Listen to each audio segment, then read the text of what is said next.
we go. Yay. Okay, there we go. No, gosh dang it.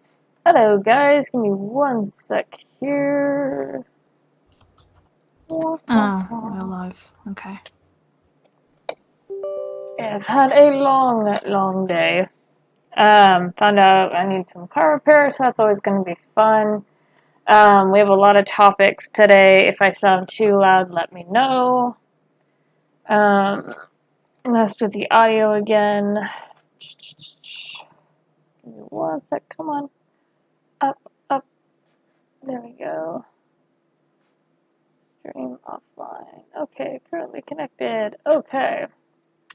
So there's one or two articles in regards to the CVS pharmacy that I'm going to read or touch upon. So have you guys heard about CVS pharmacy supposedly denying birth control to multiple people? On the surface, that's kind of like what it sounds like. But if you actually dig deeper, because I actually saw some tweets on this topic, it's in regards to better rates. A company called Pill Club. It's a mail-to-order or order-to-mail company that sends off birth control in the mail to people who order it. They wanted better rates. So we're going to dig into this article. This was from 3 days ago. I had another one in mind, but I looked to see if there's an updated one. You don't have, this one's by Technology, Slate.com. You don't have to boycott CVS. The dispute over birth control has everything to do with corporate profits and little to do with healthcare. Somehow this week, CVS Caremark's renegotiation with Pill Club, a mail-to-order birth control delivery service, ballooned into a feminist rights issue with CVS denies care and boycott CVS trending on Twitter, but the negotiation at hand is not an attack on women's health because it's not. CVS has had birth control and they've never tried to get rid of it. This is just Pill Club wanted better rates in regards to their relationship with CVS. In other words, being greedy.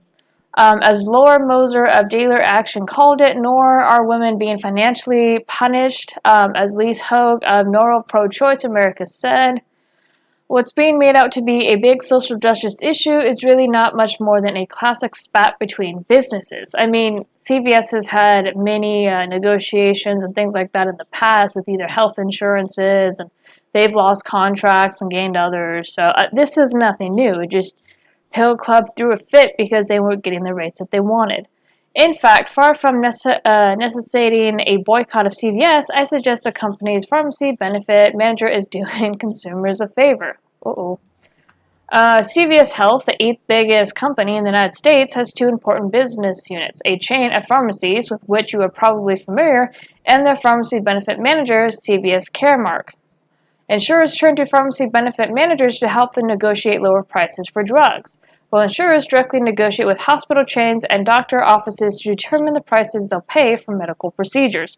It is the PBMs that are negotiating the pharmacies to determine what the pharmacy will be reimbursed, along with what consumer co-pays for prescription drugs will be.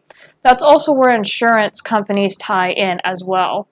Around 92 million Americans have CVS Caremark as their PBM, including a big subset of people with employer-based health insurance. Pretty much, that's where you go pick up your drugs. Anytime you get a prescription, you could choose Walgreens, Rite Aid, CVS, or even Walmart. A lot of people go with CVS. People who bought individual plans on the exchange, and at least some people with Medicaid and Medicare Part D plans. The feud started when CVS Caremark told Pill Club that when CVS Caremark customers bought birth control through Pill Club, CVS Caremark wouldn't give Pill Club as much money as it used to. So they wanted better rates, they wanted more money. Well, the Affordable Care Act says the insurers have to cover most contraceptives without requiring a copay. This doesn't dictate the way pharmacies are reimbursed, and it still shouldn't matter to consumers how much money the insurer pays the pharmacies for those drugs, because the more money the insurer pays out to pharmacies for prescription medicine, the higher health insurance premiums need to be to cover all those costs. Pill Club wouldn't comment when I asked it how much it was reimbursed for birth control by CVS Caremark before the rate changes went into effect. or much it had been reimbursed after, citing confidential agreements with CVS.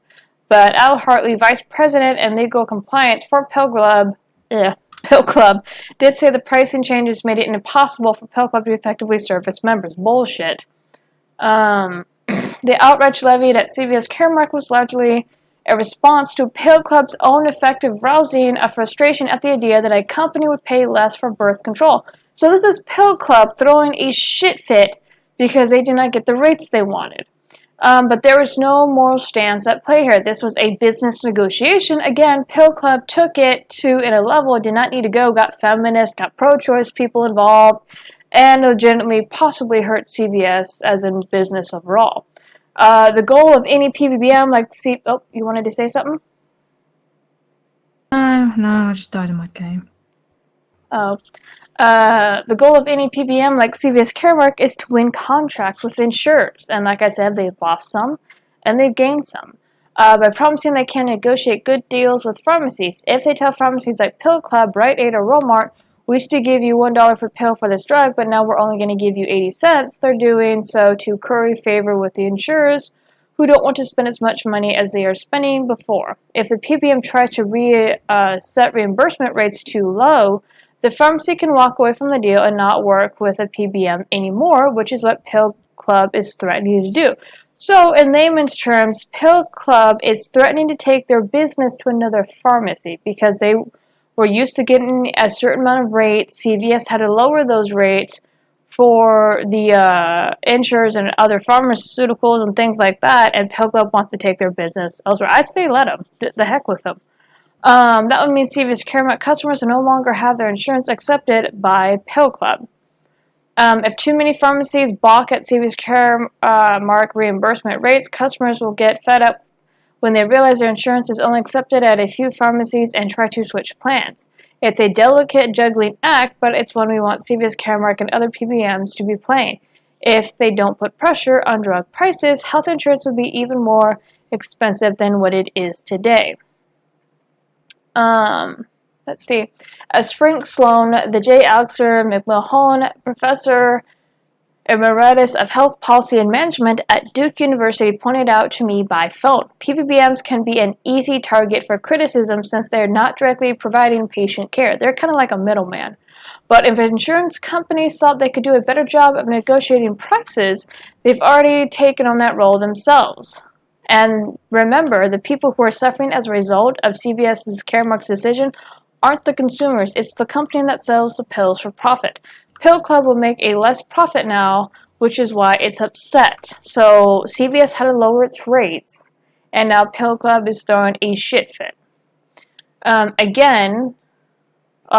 they lower the rates to put, I guess, more pressure on the insurers or to make sure that the insurers don't pay out as much, it's a delicate balance. I don't fully understand it myself, but again, Pill Club took it way too far. Turned into like a feminist movement, which it didn't need to be, because when I saw the headlines, I was a little bit confused. I'm like, there's really no way, because CVS has always had birth control, whether it be Plan B or other contraceptives, so I dug into it further. It's like, oh, she's a company throwing a shit fit. Most important your medical system is like math to me. It's terrifying and I don't understand it. I know our medical system is shit, but at least it's understandable. You and me both. I don't get it either. I know people need to make a profit and people need to get paid, but it's like what happened with the EpiPen. The CEO put the charge on that through the roof, and guess who got a bonus that year as well? The CEO. Judge threw her ass a new one for it. Yeah. Rightfully so. So what I'm saying is I want a new healthcare system for my country, but I don't want America's healthcare system. Thank you very much. That's got a whole can of worms in itself. Yeah, there's so many, let's say off the top of my head, insurance companies. There's Blue Cross, it's Blue Shield. It's Cobra. If there's a medical system I think would be the best for, I think, both of our countries, is either Japan or South Korea. I don't know anything about their medical system, so. It's a capitalist medical system, but it's also affordable at the same time. Not like universal healthcare and all that stuff, but it's like a reasonable amount of money, you know? Like, you won't get in absolute debt if you go to the hospital, but at the same time, it's like, it isn't free either. Yeah. Well, that's understandable. We have a lot of insurance companies and then pill companies that just are so much concerned about the profit and keeping money. Like I mentioned, you got to keep a certain amount of money in your company. But as it said here in America, if you're a healthy person, it's easier for you to get health insurance.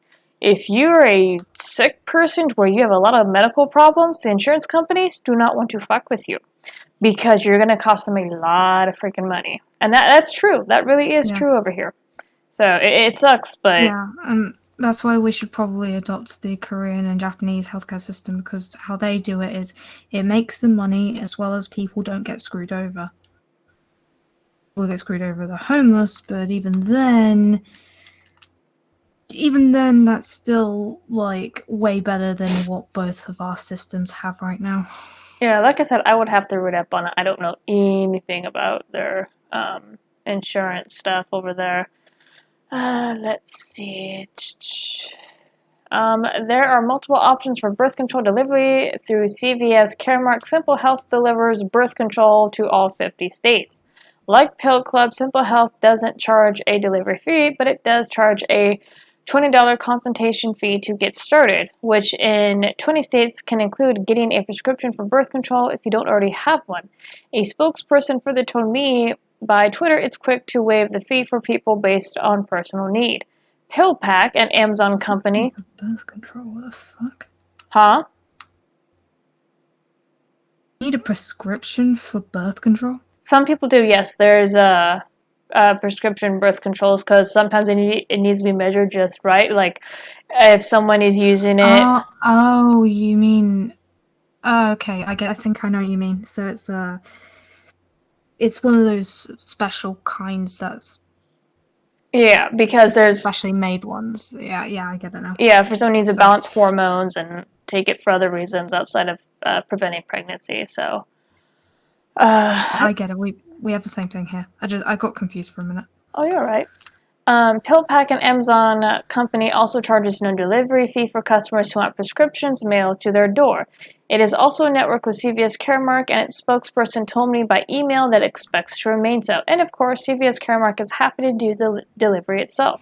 Shipping is free with CVS Caremark's mail order delivery service, although it's worth mentioning that CVS Pharmacy also runs same day-to-day delivery service from individual pharmacy locations, where it charges rates up to $9. So pretty much I'm a little bit familiar with that. They have an associate go out and actually deliver the medications to the people who buy them or whatnot. I don't think all CVS locations have a delivery person. I know the one that I shopped at did. So I think the deliveries are done every day or every other day. Don't quite remember. If Simple Health, PillPack, and CVS Caremark's own delivery services keep shipping birth control to customers' doors for free, it's hard to argue that a real issue of access here. When it comes to reproductive health, the outcomes would be the same whether the pills come from the Pill Club, CVS Caremark, or Santa Claus. Pill Club does not include freebies like chocolate or organic tampons in its deliveries, which may be something consumers miss, but again, it's... What? Chocolate? You got chocolate from my... What? Oh, dear God. Wait, something about chocolate-covered tampons? What? No. Freebies like chocolate or organic tampons in its deliveries. So I guess from this company, when you ordered birth control, your prescribed stuff, or whatever, they sent you, like, chocolate? Okay. Okay. It's not a health issue, but when it comes... Yeah, just a little. But when it comes to CVS Pill Club fight, it's really corporate profits, not women's health. That's on the line. And yeah, pretty much. This is, again, a company throwing a shit fit. I have not been shown the article this entire time. I'm sorry, guys. Oh, well. But yeah, it's just a company throwing a freaking shit fit. That's all it is. Like I said, when I first read the article, as like there's no freaking way they're denying birth control, seeing how it's in those freaking lock boxes on the damn shelf. I mean, no, it just didn't make sense to me at all. So I dug further. Okay. So, like I said, we have, a couple different articles. So this one's in a whole different realm. This has to do with Richard Williams. So it's, for those of us who grew up in the 90s, a lot of the artists and voice actors are starting to kind of pass away, unfortunately. And for those who, I don't know what the heck I just clicked on. Get out of here. Grew up with movies like Roger Rabbit or Who Framed Roger Rabbit, things like that. Richard Williams passed away. So it was about 2 days ago. Okay. Huh? Oh, What? Nothing. Just game. So he died at 86. And for me, growing up with the Roger Rabbit film, there was a lot of jokes I didn't catch on to until I watched it again as a teenager. So a lot of things flew over my head. But it was really well done. Let me read the article. Should we go away?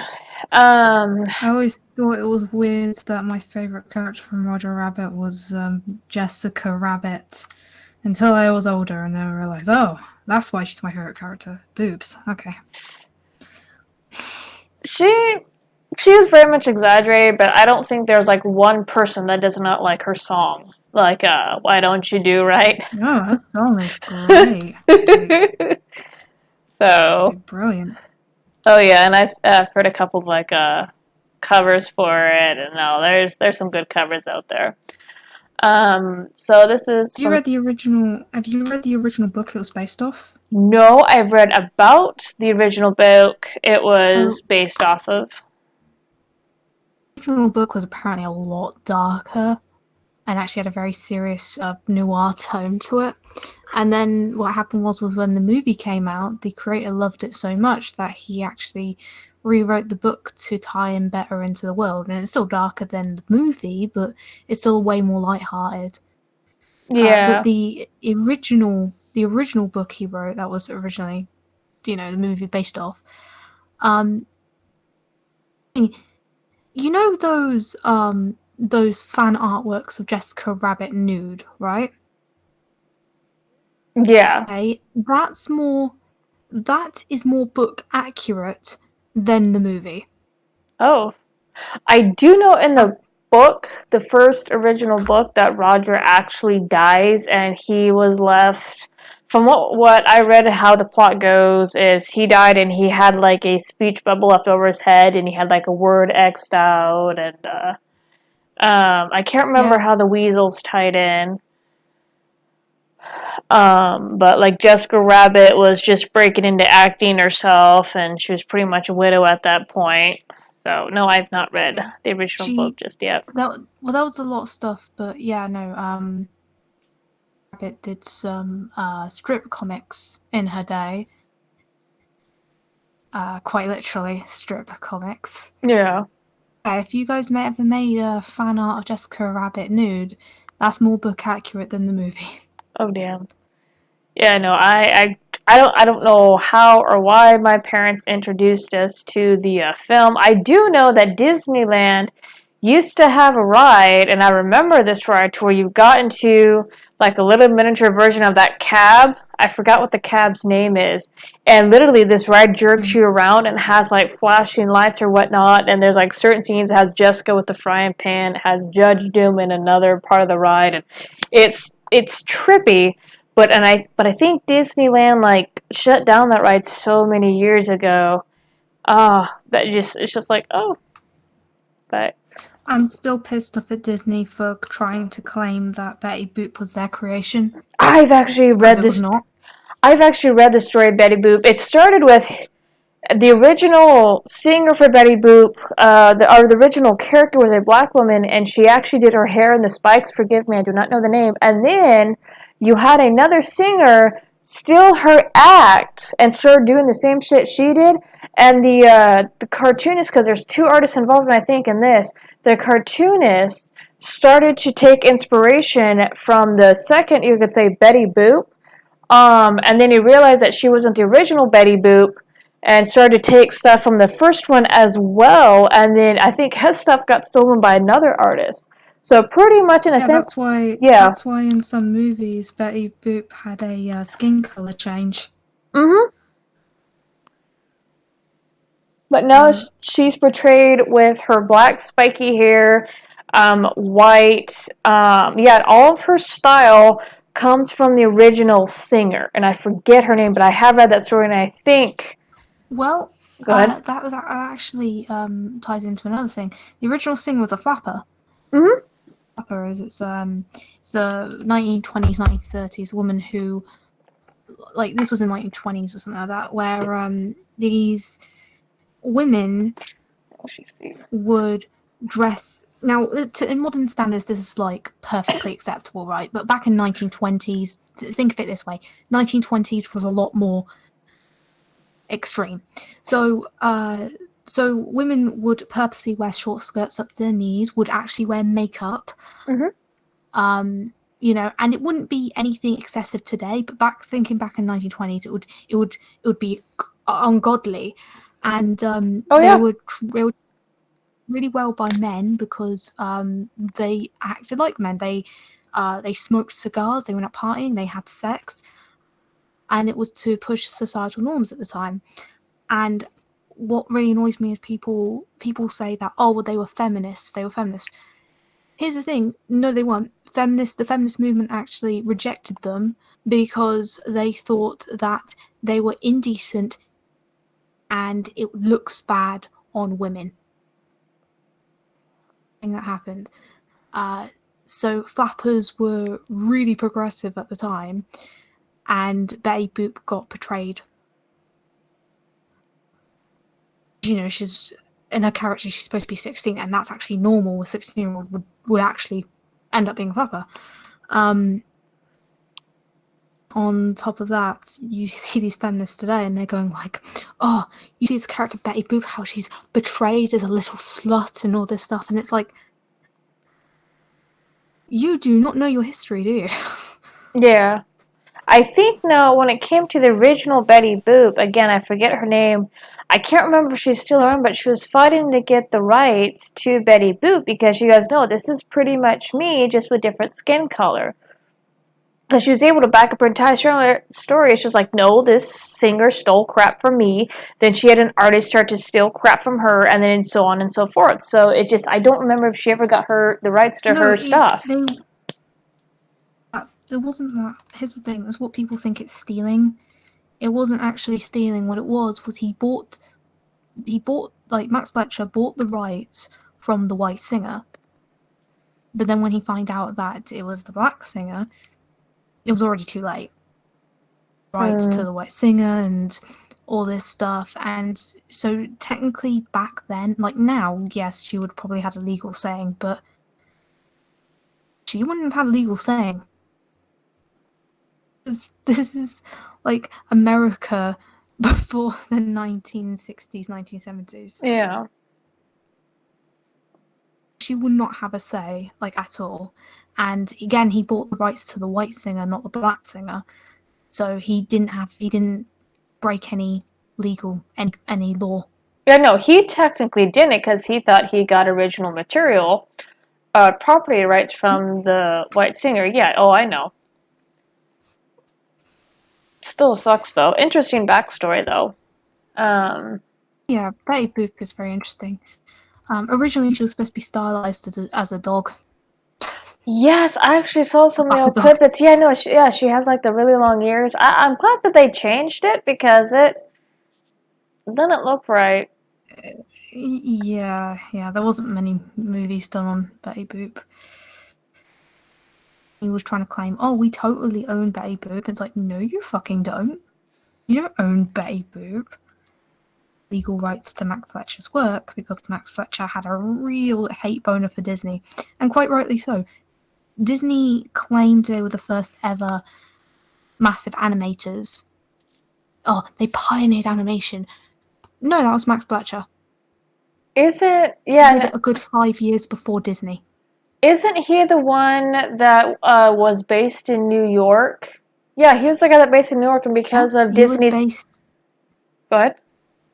in New York, and he was the first animator 5 years before Disney made Steamboat. And the only reason why Disney got seen as the first was because of their PR. Because their PR pretty much like overloaded like all the media, and I think they even went out of the way to kind of bully the other animator, the original one that started to do. Yeah, no. Disney, nearly fucking over half a century later, bring up Max Fletcher. It's actually against the rules to bring it up in Disney. If you're a Disney employee, if you ever bring his name up, it's still against the rules. I did not know that. Like, if you try and talk to a Disney employee about Max Fletcher, they will straight up stop talking to you. That is still a thing today. That is funny. Sorry, guys, I'm eating chips during the stream. Not a usual thing, but yeah, no, I didn't know that. Disney's actually losing money right now, huh? Mickey Mouse? Walt Disney didn't even design Mickey Mouse. It was a guy named something Urban Urkelson? Something Urkelson? He was the one who originally designed Mickey Mouse, not fucking Walt. Walt's original character was Oswald the Rabbit, and because the company was working at the time, they took Oswald, and so it took many years. Like, Walt and his son were both dead before Oswald came back to Disney. That's why you see Mickey and the Paintbrush. I believe it's Mickey and the Paintbrush 2, where you have an introduction. No, it's the first one. You have an introduction to Oswald, which is Walt's original character and was going to be original face. That's why in the game, spoiler alerts if you have not played it, there's a statue of Walt and Oswald, not of Mickey. So Oswald was supposed to be the face of Disney, but he got carted away because of company rights. I found his name. UB Urkowitz in the side chat. But he actually made Mickey Mouse, and Walt Disney basically went, "Oh no, I made Mickey Mouse. I totally made Mickey Mouse." It's like it was your it was your that you never mentioned in any of the advertising. Yeah. Disney has an entire history of just thieving from other properties and other people. Yeah, and because I've called them, would you go away? Jeez. I've called them a media whore for years because they've snapped up Star Wars, they've snapped at Marvel, they're trying to go after Activision, which one of Activision's main titles is Spyro the Dragon, but Disney's losing money. I think this time they bit too much because of the Star Wars. The Star Wars trilogy is losing them money.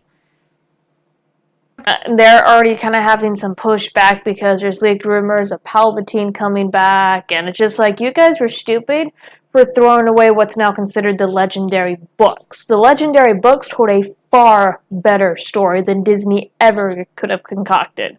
I grew up with the legendary books from the 6th grade because we had like a reading program. We're supposed to read a book, and so I just like, you people suck for tossing those to the wind.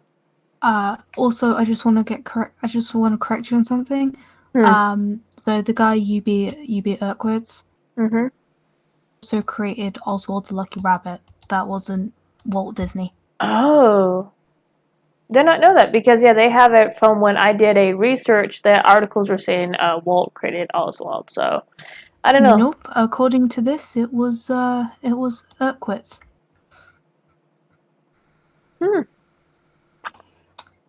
Yeah. So Disney has a lot of shady stuff. That's why they've had many animators lash out against them. That's why Pixar exists, because Pixar is a bunch of ex-Disney animators that said, fuck you, we're out of here, we can do this so much better, we're tired of getting treated like shit.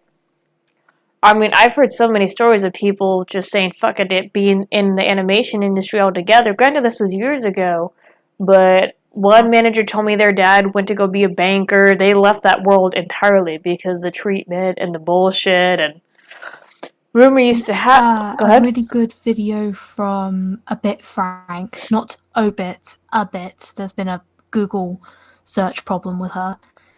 So there's a woman called A Bit Frank, and she made a very cool video animation industry, because she actually worked in the animation industry, and she said, if you've already got a moderately successful YouTube channel, you've already made it as an animator.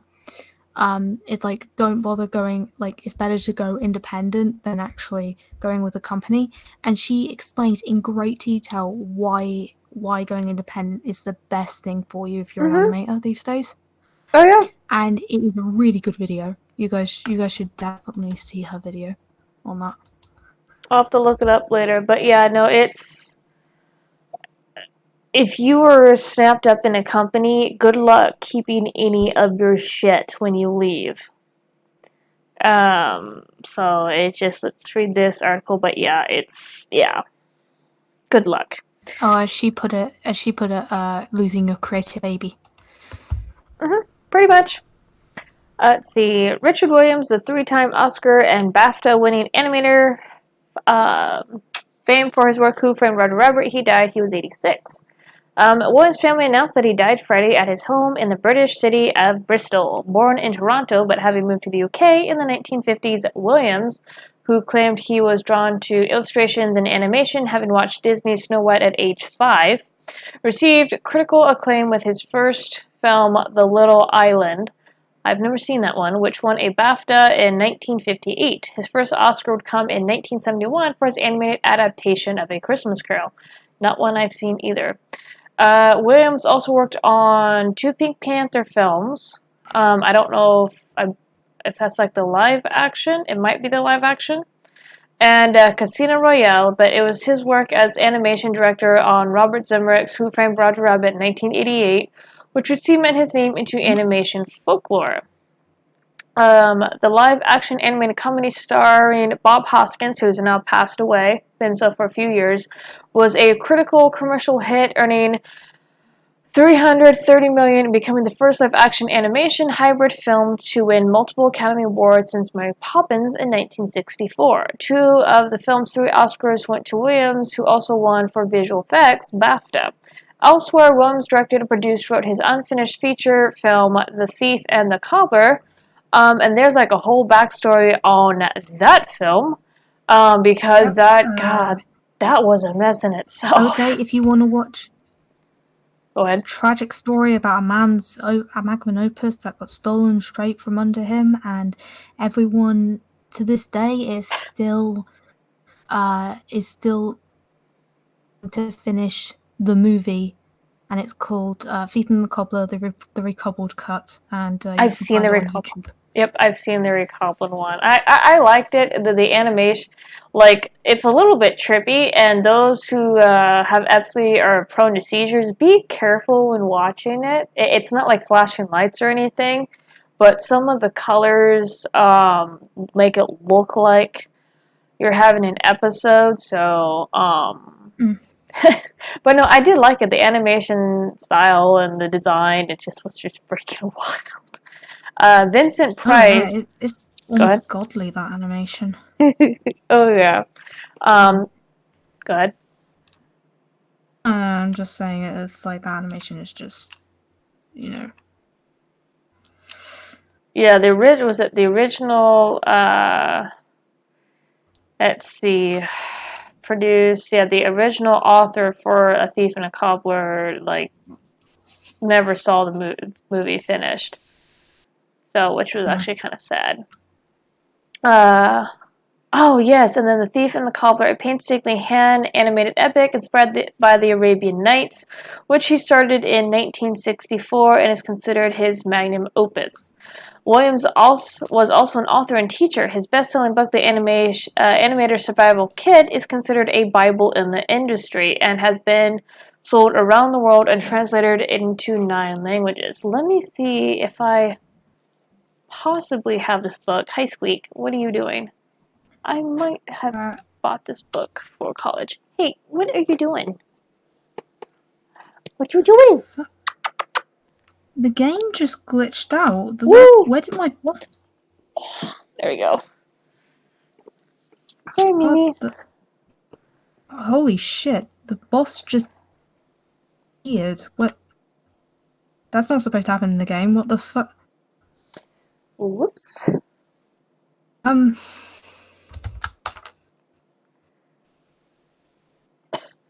Let's see. I'm going to touch base with the chat just a little bit.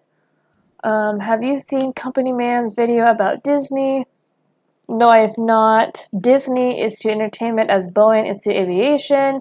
They just buy everything up. They used to have, before they tossed out their 2D animation studio, and I know they still do 2D animation, but it was nothing like what they used to. Take, for example, the Beauty and the Beast. If you guys remember the ballroom scene, to where it was, they were dancing around, and from like the different perspectives, how crazy they got, and especially with Belle's dress, none of that was computer animated. That was all done by hand. I forget the particular artist. Actually, not really. The characters were done by hand. The room was done by something, it's the same thing they used for Tarzan going through the vines. Surfing through the vines sort of thing. Deep cast. I think it's called deep cast animation. It's where you actually do use a computer for it. What you do is you have a rough CGI of it, and then you digitally trace over. So actually, the room was a deep cast, not traditional. Characters were traditional, so. Yeah, well, the drawing of Belle and Beast, or aka Prince Adam dancing on the room, was all drawn by hand. The room, yeah. But they still, the skills of the old Disney masters, I mean, yes, you have Studio Ghibli, which is just a prodigy within itself. A lot of the old foundation has gone away for the most part, but people are trying very hard to bring it back, which I'm glad, because 3D does not account for everything. Now, there are wonderful aspects of 3D, but there's also some aspects that are not good, that you can't really portray everything effectively with 3D, because it just, I don't know how to explain it. Somebody used an example as like the Lion King remake, which it was lifelike, but the expressions just weren't there, and it felt flat and empty. I wasn't going to watch it anyway, considering how they took out Scar's song because Nazism, and it's just like, oh, whatever. But that's like a perfect example. You can make something look as realistic, but when it doesn't have much life to it, emotion, expression, I mean, that was a big thing with some of the old, or rather a lot of the old Disney videos and how they explained it. Especially like you look at the Disney villain Jafar, he was scary, but they exaggerated a lot of his stuff so kids could still laugh at him. You could very much tell what the emotion was, his movement, and just, you don't see that so much these days. You really freaking don't. It's actually kind of sad. So, but yeah, we're losing the greats, people. So it really sucks. I think we lost the animator for the 90s Batman cartoon a year back, and then I think we lost, was it Chuck Jones, the original animator for the Looney Tunes? He passed away. So yeah, we're losing people. The thing is, there is a lot of really good animators in Disney. The problem is the higher ups, the executives, won't let them make the movies they want to make. and they've been going, right, this is what everything the animators want to do, they have to go through the executives, and the executives are going, no, everything needs to be CGI, and a lot of animators wanted to do 2D, they didn't want to do CGI. It's bad, but some people wanted to do mixed media where you put 2D and CGI together. Some animators wanted to do only 2D, and some people wanted to do CG, deep cast, 2D, all sorts. And for instance, Hullabaloo was a steampunk animated movie that was going to be made by Disney, and that got scrapped simply because sales wouldn't be successful. Oh yeah, they have to be able to make a profit off of it, get their money back, possible merchandise. I mean, no, here's the thing. People wanted Hullabaloo, and they would have easily got their money back, but it's simply because toy designs. Wait, hold on, repeat everything you just said, because is that why it disappeared? Did it get canceled? I'm sorry, I just realized that I remembered what the hell. Hullabaloo got cancelled because of toy sales, and everyone was looking really forward to Hullabaloo, and they went, "Oh, we're gonna get rid of it because we can't get toy sales." Yes, you can. Yes, you fucking can. Oh my god, I was wondering why it disappeared because I hadn't seen it. Like the Facebook page gone because it stopped popping up in my feed? I don't think I can find it anymore. I think they scrubbed everything about Hullabaloo. The thing is they've done this before. They've done this with Treasure Planet. Dude, no wonder I couldn't find it. The marketing for Treasure Planet, because they thought it was going to be a box office bomb. So they sabotaged the marketing of Treasure Planet, made sure that no one's seen it, so everyone else could see their other movies that are more successful towards children. They also did this to Titan A&E. They've done this multiple times to multiple things because the United States allow this thing called a tax write-off, and it's like if a movie doesn't do well successfully, it doesn't go successful or anything like that, they can do it as a tax write-off sort of thing, and that's that. And so Hullabaloo, victim of Disney's tax write-off, just to save a bit of money on their part. Let's see, I found, here's updates. Let's see, here's something I've been working on recently. Yeah, there's an update 2 months ago. Yeah, I just found the Indiegogo. Can you still pledge?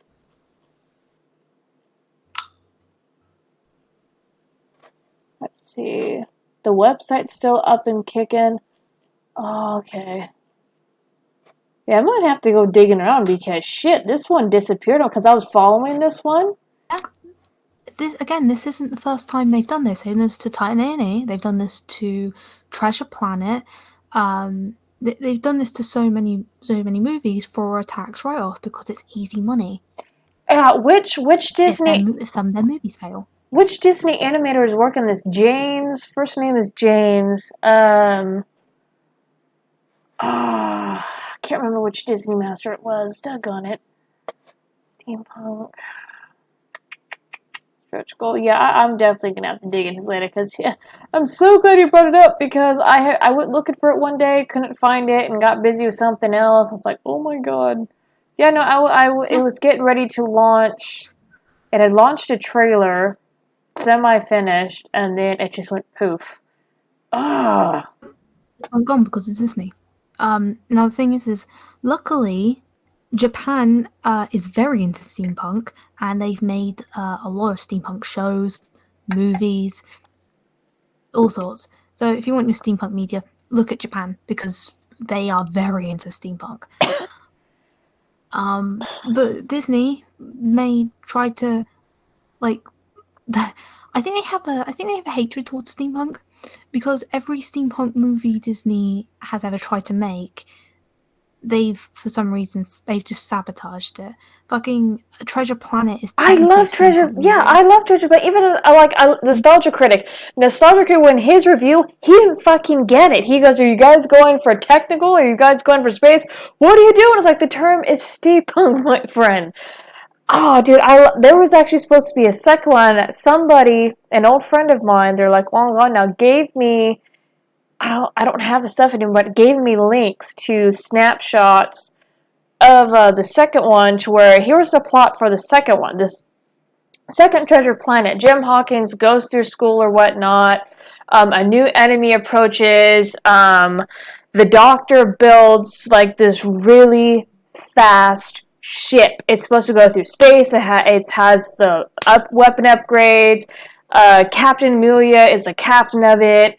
A villain, like, I don't know if he's a pirate. I don't remember what he was, but he pretty much, he could spit out, like, was it lava or some power blast out of his face, and he had a circular mouth, very big mouth. But he comes out and he jacks this ship.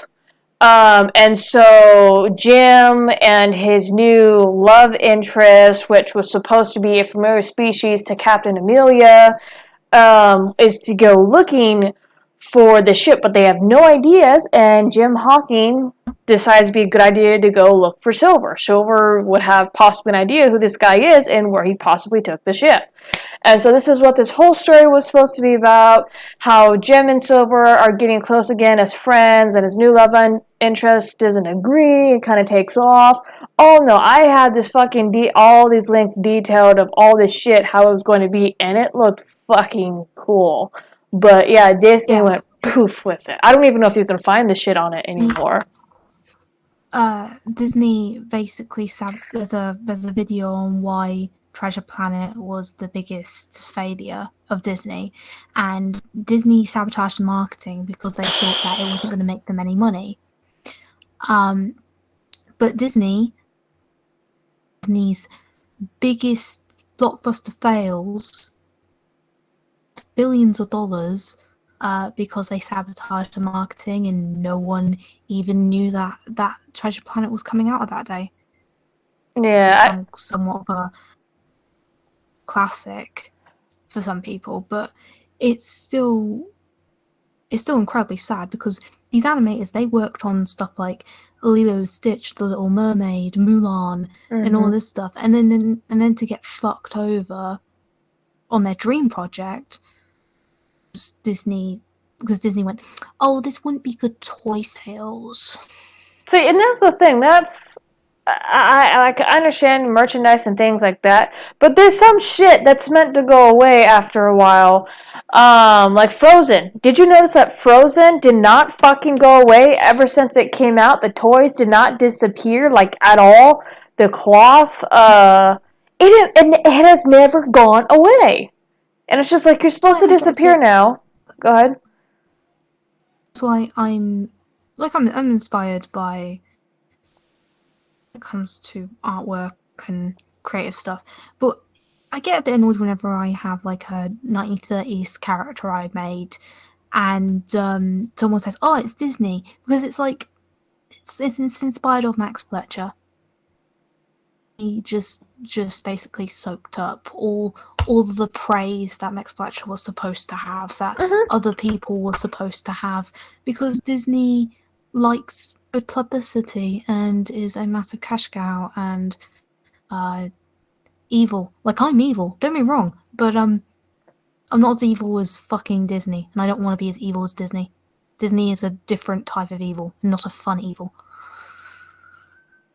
Disney is, honestly, I'd love to see another company come. Disney has gotten too big and is now kind of suffering for it, because they've bought up so much property now that one of them is starting to, like, really bleed them, Star Wars. I hope Disney crash and burns. I hope Disney fucking crash and burns. I really do. I honestly would like to see another company rise up in its place. And also, something I heard too, because they better not do it, because this is what screwed them over in the first place. One of the movies I liked as a kid was The Black Cauldron. I don't like it anymore after reading the book series. It's called The Chronicles of Pryden. that is the true black culture story. There are so many fuck-ups in the movie, like, just for, like, one major one that is a major, just, no, the Horn King never gets the fucking cauldron. Ever! He doesn't get the fucking thing. It breaks before he even gets it even near his perimeter. Well, it's actually destroyed by a prince in the book. So, oh god, there are so many things wrong with that movie, and so many good characters. The Black has kind of a sad history too. They wanted to make a darker, like they wanted to be completely accurate with books and make it very dark and all sorts. And then the Disney executive, and then Disney showed up and went, no, you have to make toy sales, and you have to make this character, and you have to do this and this and this, and the movie suffered. Yeah, no, but the entire story, because those books had so much to do with human sacrifice. I'm not talking about, like, well, I'm talking about people sacrificing themselves to others, looking at one's self-character as to where they came from, believing certain lies about yourself. I mean, yeah, those book series dealt with a fucking lot. And I'm going like, I fucking love these. I actually want to get, like, the box set here, and I gotta start sniffing around for it.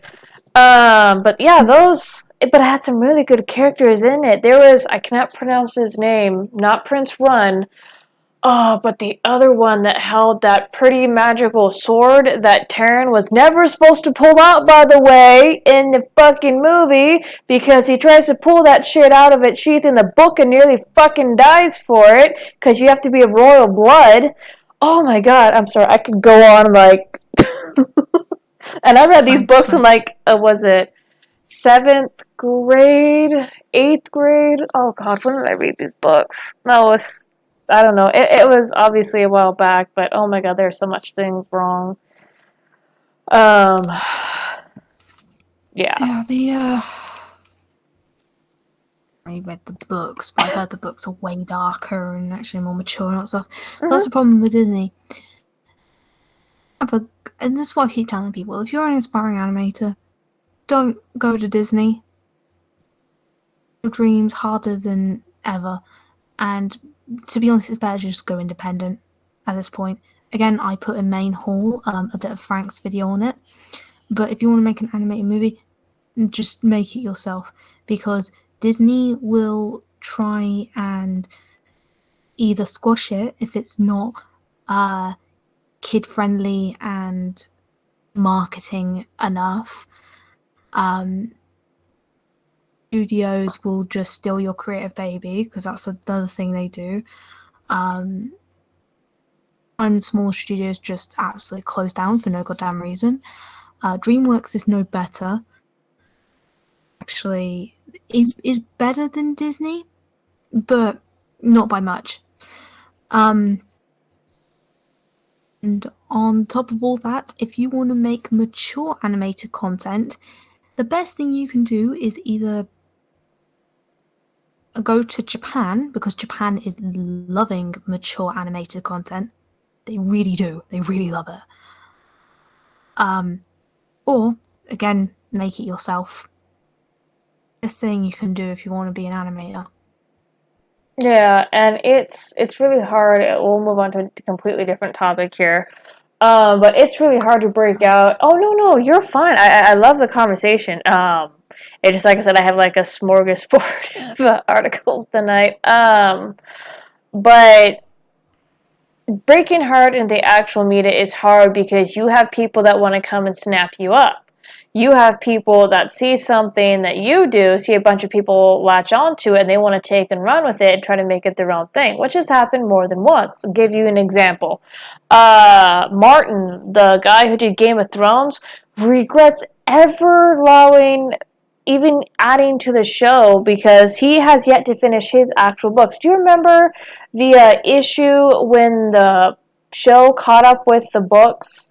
And Martin started to work with the script writers to try to, keep the story to his style of the books, but at the same time trying to keep the show going. I'm not going to spoil the ending, but oof. A lot of people didn't like it. I wasn't so much a fan of the show, but I do know what the ending is because the hashtag was everywhere. So now Martin wants to do his own version of the ending, and he pretty much said he's going to continue writing the books his way. A lot of people are kind of teasing him that he's never going to finish said books, and that's what kind of caused the problem to begin with. So I'm not sure how it's going to turn out, but yeah, that's just a perfect example of somebody looking at a book series, snapping it up, the author letting them snap it up, and it just turned out into like this big mess. Granted, the show was successful for a time, and Martin rode out on that fame and fortune, but now it's just like, well, the producers kind of screwed up the ending, and now he wants to fix it with the rest of the books, if he's ever going to write them. So that's kind of a mess. Yeah. Well, thing is, with... It's basically... I basically go off what a friend told me who was actually in the animation industry. Make your magnum opus, and then once you make your magnum opus, then go in the industry if you really want to. Rather than steal your creative baby. Yeah, the bigger companies just don't give a damn. They're going to go with the next trendy thing and what's going to make them cash and run with it till it dies, and then they're going to move on to the next thing. Well, that's the thing. That's why my friend who magnum opus first, because you will be creatively satisfied, and then you can actually move on to the industry if you really want to. And on top of that, if the movie's really, really good, other industries would be like, we want to hire you. And it's just good both sides, where if you make your magnum opus in Disney, for instance, there's a massive risk that Disney will either sabotage the marketing or just take away your creative baby altogether. And you'll never see the rights to it. And also, there used to be a rumor, and we'll move on here to the next topic about Mexico. There used to be a rumor, and this was said by a lot of people, and some of my old animation teachers, because I started taking animation and wanted to get into it when I was younger. Disney had this habit of burning you. So if you were fired from Disney, you were pretty much put on a blacklist for other animation studios not to hire you. And I think this lasted for like a year or whatnot, because Disney didn't want like their animation secrets exposed to anybody else, so you would get blacklisted for 1 year so you could, I guess, forget everything. I don't know how true that is. Go ahead. No, that is completely true. There are some people who have YouTube channels now that are still blacklisted from animation companies because they worked for Disney. Cynical Snacks is one of those people. Damn. He used to work for Disney. He left Disney. He was blacklisted for about 3 years. That's when it's like, I'm going to start up my own shit. Fuck you. Not easy, mind you, but I'd still continue animating and practicing and shit when I could. To be honest, doing it on YouTube is probably way easier than getting into the industry itself, and probably more successful. Yeah. Okay, so stream has been a little bit like lighter or whatnot, so it's going to get a little bit more heavy. We're going to start with Mexico, and then what a particular website was caught doing. And this is a well-known website. But this is by Town Hall. So you guys are familiar with the El Paso shooter, whatnot. You have the president of Mexico trying to extradite the shooter so he's not put on death row and killed, which I think anybody who goes out and does a mass killing needs to be put on death row. I'm sorry, you've spent your life... Go ahead. So, I just want to say, who's the killer's family? God, the only way a politician would care is if the family was a certain tie-in. I don't know. I haven't gotten that far to even think about it, but yeah, I think this is the first time I've heard about Mexico wanting to step in and rescue a son. Let's see. The El Paso shootings were horrific. Patrick Wood Crucis, a crazed man with white supremacist views, gunned down over 20 people at a local Walmart on August 3rd and wounded scores more. He was targeting Mexicans. His manifesto is littered with racial overtones, yes, but he noted that his views predated Trump's 2016 win, that Republicans are terrible and that a lot of people have to die in order to maintain the sustainability of the planet. There is an eco-terror angle that makes up the core of his manifesto that the media is ignoring. Eco-terrorism, and I think this is part of the reason why 8chan was actually thrown off the web too, because I think it was this shooter's manifesto that literally appeared on 8chan 20 minutes before it was carried out. 8chan is still not back up, by the way. From what I've heard, it is some people have gone back to poll and either got rejected or accepted.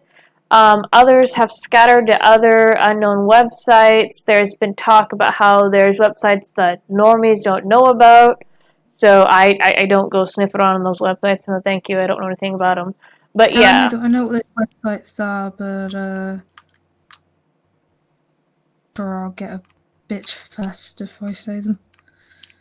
Yeah. But yeah, so this is, I think, the incident that got 8chan kicked off of its provider or server. Let's see.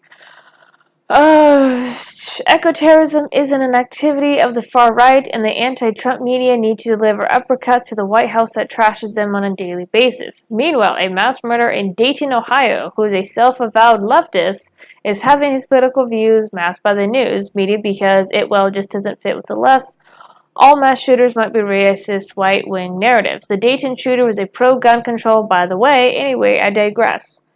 President Trump said the El Paso shooter should get the death penalty, which I agree. Anybody who does that shit in America, automatically death bench. I don't give a shit.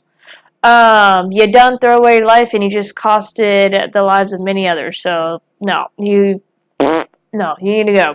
I think many agree, given the heinous nature of the crime, but Mexico's president does not want that. In fact, he said he's exploring ways to possibly extradite Crucis to prevent his possible execution. From that. You're fine.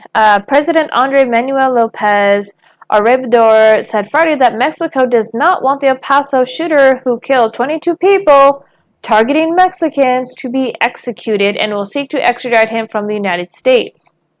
Lopez Obrador, an anti-establishment leftist, said that while Mexico condemns Cruz's very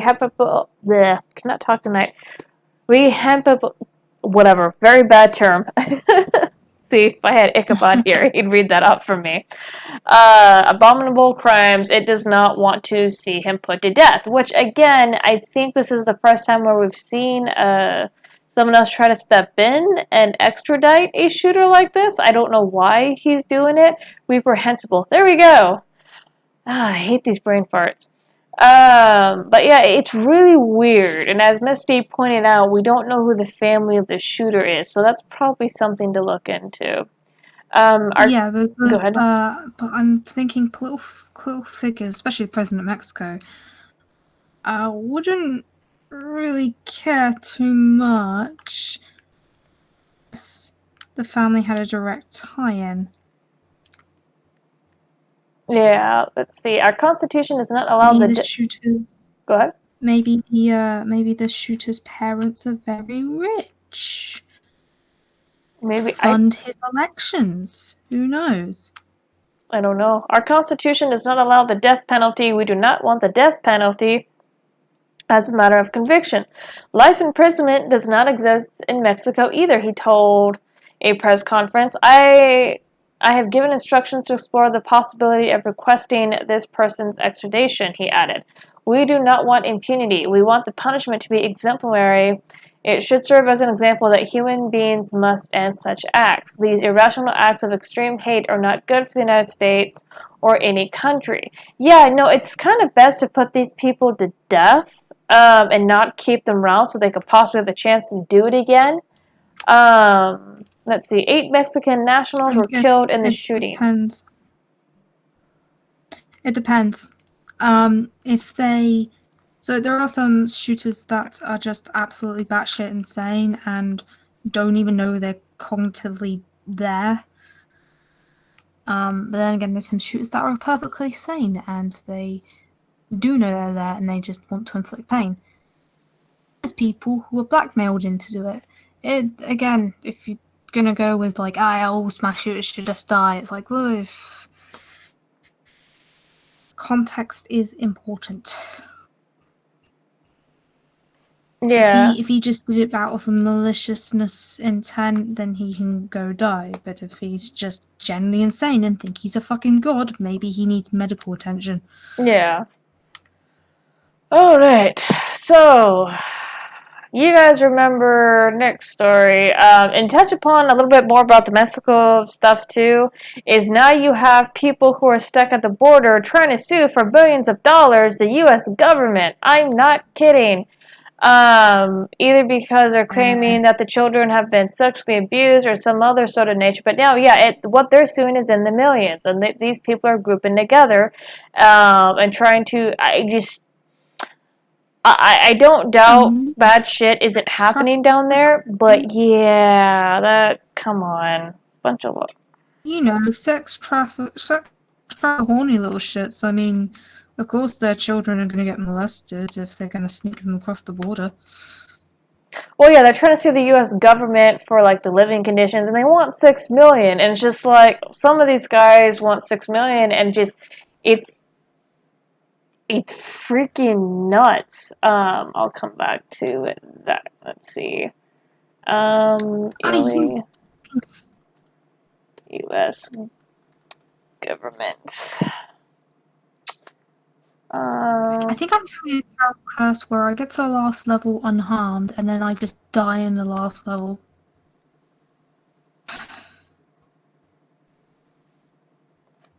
Yeah. But yeah, so there you have people now trying to sue the U.S. government, and they're illegal, so I don't know how that works. Anyway, so as I said, this is going to get a little bit more heavy. So remember that story we touched upon in the Vancouver Rape Relief Center, how they got their illegal funding stripped, and this was in Canada, by the way. Well, we have a similar story starting to happen and unfold here in Alaska, the Hope Center. This was August 16th of 2019. An Alaskan woman's shelter is sued for turning away a man in a nightgown. It was Alaska? Yeah, Alaska. The frozen wasteland? Yeah. It was okay. Yeah. It was a cold Friday night in January when Sherry Laurie, director of a Hope Center, a Christian homeless shelter in downtown Anchorage, Alaska, was called down to the floor to deal with a disruptive man in a nightgown who was very inebriated with a big gash down his face. Laurie recognized the man whom she'd seen in men's clothing before. She tells me by phone. Though the individual professes a female gender identity, he was over 6 feet tall and very large, and Laurie was in no doubt about his sex.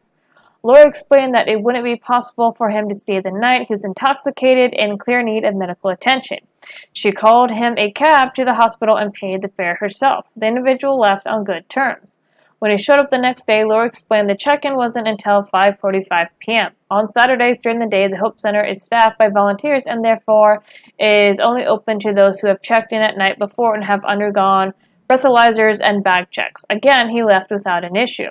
Though the Hope Center serves both men and women during daytime hours, its overnight facilities are reserved for females only, and then only women who are sober and who have been determined to be non-threatening. This is owing to the vulnerability of the women the Hope Center serves. They have often come out of extremely abusive situations, including sex trafficking and domestic violence. Laurie recalls one time assisting a woman who had been held captive and whose captors had set her backpack on fire and she was burned. She explains that the Hope Center staff, at night, are female are often first responders. Laurie says that this is an absolute critical that this is a particular service remains single-sex. The women sleep in the same room and may be various stages of undress. Somebody may be raped and then come right out to our door, she says. Laurie later... Go ahead. Yeah, sorry. It's just, I never heard any news like this from Alaska before. Yeah. Oh, I know. It's kind of crazy. A bit weird. Mm-hmm. How do I just... Lori later learned that before being turned away from the Hope Center, the male individual was in a fight at another shelter. Surely she made the right call, but not in the eyes of the Anchorage Equals Rights Commission, AERC, an administrative agency with the multiplicity of Anchorage. A week after the incident, the AERC notified Lord that they were investigating a complaint against the Hope Center on behalf of the individual she sent to the hospital, Jessica Doe. Doe alleged that the Hope Center shelter was a public accommodation and had discriminated against Doe on the basis of sex and gender identity. The Hope Center disputes both claims. The shelter is a non-profit, not a public accommodation, and besides, it does not discriminate against Doe on the basis of gender identity. Indeed, had Doe been a female identifying as a man, there would have been no issue, provided he was also super and non-aggressive. At first, I didn't even think of the legal stuff, Laura says. I thought, oh my, all I have to do is explain this because it's so clear. But the AERC would not back down. In fact, when Laura's legal counsel spoke to local media about the Hope Center's policies, the AERC filed a second discrimination complaint alleging that these comments, too, were discriminatory. Yeah, this freaking nuttiness is coming down here. Ugh. This deterred the Hope Center from making further public comments about the case, and as a result allowed their reputation to be tarnished in the public eye. This was when the Alliance Defending Freedom, ADF, stepped in, taking the case to federal court. Lawyers, ADF counsel argued that the second complaint, which in effect prevents the Hope Center from publicly defending itself, is Nothing. Is unconstitutional and in violation of the First Amendment. The second complaint was successfully challenged, and last Friday the Hope Center was granted a preliminary injunction that temporarily enjoined the city from pursuing the first complaint, meaning that the Hope Center can continue to operate as a women's-only shelter while the case continues. A decision on the question of unlawful discrimination is scheduled for April 2020. Lori's legal team are hopeful. If you look at the order itself, says Ryan Tucker, Lori's lawyer, one of the standards is whether there's a likelihood of success on our case, and so the court had to find that to grant our motion. We're quite hopeful that we'll have a final ruling that says something similar to what the court had already ruled. The Hope Center served Anchorage homeless for 30 years. It first started offering overnight facilities in December 2015 in response to the nation's drug crisis, which had increased the homeless population. Indeed, it was the city that initially asked the Hope Center to become an overflow shelter in response to this need. Now that same city is attempting to sue it for acting in the best interest of the women it serves. Lori hopes she can put the incident behind her so that the Hope Center can continue protecting these women and giving them a safe place to receive the counsel and love and all the things they need to get on with their life. So, this is a second story of a rape shelter or a safe center for women who have been in domestic violence situations, abused, raped. So we now have Alaska going after a shelter for turning away a very intoxicated man trying to pass off as a woman and is fighting with other shelters. So yeah, this stuff is creeping down here. And we won't know the result. Go ahead. Goody. Oh yeah. So yeah, no, that's just odd. Alaska. It's like I don't know. It's like hearing that Greenland has Antifa. It's a bit weird. That's all I'm saying. Yeah. So it just kind of gets worse. Now this one, I'm not sure how many people are familiar with Pink News. Pink News is an LGBT site. And this was actually floating around on Twitter. They have deleted everything on Twitter and YouTube. But they have been caught promoting actual pedophilia. Like, it's not an exaggeration. It's not a joke. So we're going to look at an article. So that guy. The spiritualness. I only care about the spiritualness of the fucking children that I want to fuck. So here's the story. So let me just preface this. Let me put this on your head. 49-year-old man started dating a 16-year-old. These two have been dating for 6 years. They look like father and son. There was a video, as you can see, a little snapshot right here, of them like kissing in the pool. They have scrubbed their Twitter. They have scrubbed their YouTube. It was they have it was floating around a few days ago, and a lot of people lost their shit, including myself, and rightfully so. So, go ahead. I thought you were talking about the pedophile who did a live stream on YouTube and openly said, "I don't care about age. I care about spirituality." Nope, I haven't bumped into that guy. Don't know anything about that. Apparently, that's a really big thing on YouTube. I thought you were talking about that for a minute. No, there's this, and then right now, BronyCon, which is a convention which is set to die after this year, has a known pedophile as one of their security staff. Mr. Menaker covered it today, and seeing how it's already covering something a little bit pedophilic, I did not want to sit in on that stream. So it's like, I can only take so much of that shit. Anyway, this is from the cauldronpool.com. Popular LGBTQ site Plus magazine Pink News has been accused of promoting pedophilia after sharing a short video featuring a same-sex couple with a 33-year age difference. Oh, this is UK, so... Yeah, that's not legal in any. Yeah. Actually, okay, so I need to explain the laws of UK. So when you're 16, you can't date anyone over 21 years of age. 16 is the age of consent, but if you date anyone over the 21 years of age, that's technically illegal. Yeah, it has a 5-year span. So it's like if you're dating someone who's over the 5-year span, that's illegal. It's like the video earlier, where Chaos 550 explained how Japan's laws work. Where yes. It's not just the age of consent suddenly 13, so suddenly a 13-year-old can date a 50-year-old man. That's not how it works. It's like there is in the law, so it's like, you know, the kids don't just suddenly have age of consent and then they can only consent. Oh, they can fuck anybody else now. No, they can only consent to 13 and 14-year-olds. Yeah, I saw that little snippet. I even liked it too. It's basically that here, except it's like anyone who's under 21 years of age. And the reason for that is because when you're 16, you're kind of expected to be an adult already, minus the taxes. Yeah. So most 16-year-olds are already living an adult life here. So it's like, yeah. But even then they still can't date out over the age of 21. So it's still illegal. Yeah. So still pretty messed up. The UK-based online magazine was promptly criticized for sharing this short video, which, here's a link to it. It's still embedded, but the video is now gone. It's probably a mirror somewhere. On social media on Wednesday, in which Caleb, 22, claims his relationship with Mark, 55, began 6 years ago when Caleb was just 16 years old.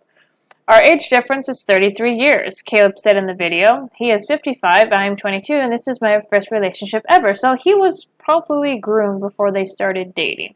So the fact that they started dating when he was 16 means he was probably groomed and preyed upon about maybe 14 to 15. And married his groomer. But we're going 6 years strong. A lot of people assume we're father and son. Video's now gone. Users have been quick to condemn the video, accusing the magazine of advocating predatory behavior and normalizing pedophilia, which is something, cough, cough, the left claims not to want to do, but, you know, we're seeing more and more of it. Seriously, what is the point of sharing the story twice? One user said, it literally is the argument used against the LGBTQ community, equating homosexuality with pedophilia, and you are handing it on a silver platter. True point. Do you not recognize the harm? Do the math on this one. Another user commented, as a mother of a 17-year-old son, I would not be happy in any way if you began dating a middle-aged person of 49, especially when that relationship is the only one the young person has ever had. Grooming springs to mind here. Yep. This is advocating predatory behavior, and that's never okay, another said. Pink News updated the video description on the YouTube claiming the two who met on Grindr when Caleb was 17. So they changed the age to try to damage control. Sorry, damage already done. Above the legal age of yeah, even at the age of 17, that's still illegal. Yeah, see, what? Grinder? Yeah, Michigan. He's supposed to be over 18 to have a grinder. They just... Yeah, apparently this was done in Michigan. Above the legal age of consent in Michigan, where initially in a sugar daddy arrangement. Is the age gap, as they terming it, the next frontier for the leftist war on everything? The culture Marxists won't give up until they have destroyed the West, Christianity, society, marriage, and the family as we know it. So, yeah, it just... we've talked about on the channel, you have large factions of the LGBT pushing pedophilia, like, legitimately. Which is actually kind of scary. That's not how it works at all. There is a portion of the LGBT that's pushing for pedophilia, but then there's a larger bunch of people that is getting ignored, that is pushing back and saying, no, we don't accept pedophilia. I know a lot of people are jumping off. Go ahead. Yeah, the problem is, who's saying that we should add it are being heard a lot more than the majority. No, I'll give you that. I've seen a lot more LGBT people, the ones pushing it, overshadow those. Because I have seen people fight back, like, no, please, we don't want to be attached to this. No, you're not a part of this. I mean, I've seen Twitter PSAs. I've seen some DA journals. So there are people pushing back. But unfortunately, it just, like I told people, and even I think Irate Bear talked about this in a video, like, way back when, is there's a lot of people who are jumping off the ship, and I tell people, get the heck off of the damn ship, because that is where it's headed. You guys are not going to be able to halt that by any means. It's the same with Black Lives Matter. I had an argument with someone who I think doesn't stand with him anymore, but used to. They're like, oh, well, the heads aren't like this, da-da-da. I'm like, it doesn't matter what the heads want. The crowd is in full control at this point. Same thing with LGBT. You're gonna have the loud factions, whether they're big or small, get behind the helm of the ship, and it's gonna steer that way. And I know not everybody's like that. I know LGBT people who have long jumped off the ship and said bye. So,